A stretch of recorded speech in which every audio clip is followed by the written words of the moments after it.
എന്റെ ഫാമിലിയിൽ കല്യാണം ഫാമിലി വെഡിംഗ് സെന്റർ. ബ്രിട്ടീഷുകാർക്കെതിരെ ശക്തമായ ശബ്ദമായിരുന്ന മുഹമ്മദ് അബ്ദുറഹ്മാൻ സാഹിബിന്റെ അൽ അമീൻ പത്രത്തിന് 100 വയസ്സ്. അൽ അമീൻ ദിനപത്രം ശതാബ്ദി ആഘോഷം ദേശീയ സെമിനാറും ശനിയാഴ്ച മലപ്പുറത്ത് നടക്കും. ബ്രിട്ടീഷ് അധിനിവേശത്തിനെതിരെ തൂലിക പടവാളാക്കിയ അൽ അമീൻ പത്രം 100 വയസ്സ് തികയ്ക്കുകയാണ്. 1924 മുഹമ്മദ് അബ്ദുറഹ്മാൻ സാഹിബ് തുടങ്ങിവെച്ച അൽ അമീൻ ദിനപത്രം 1939 ബ്രിട്ടീഷുകാർ കണ്ടുകെട്ടുകയാണുണ്ടായത്.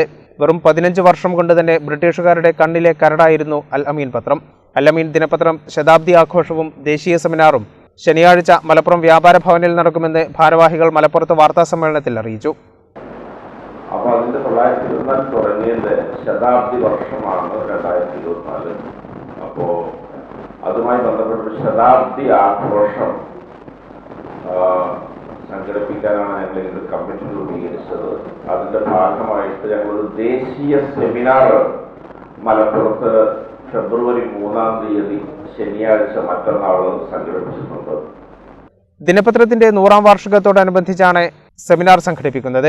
പ്രതിപക്ഷ നേതാവ് വി ഡി സതീശൻ ഉദ്ഘാടനം ചെയ്യും. സമകാലിക ഇന്ത്യയിൽ നിന്ന് ഒരു മതനിരപേക്ഷ ഭരണത്തിലേക്കുള്ള അകലമെന്ന വിഷയത്തിൽ നടക്കുന്ന സെമിനാറിൽ സിദ്ധാർത്ഥ വരദരാജൻ, ആർ രാജഗോപാൽ, പ്രമോദ് രാമൻ തുടങ്ങിയവർ സംസാരിക്കും. AP Anilkumar MLA, DCC president VS Joy തുടങ്ങിയവരും പങ്കെടുക്കുമെന്നും ഭാരവാഹികൾ അറിയിച്ചു.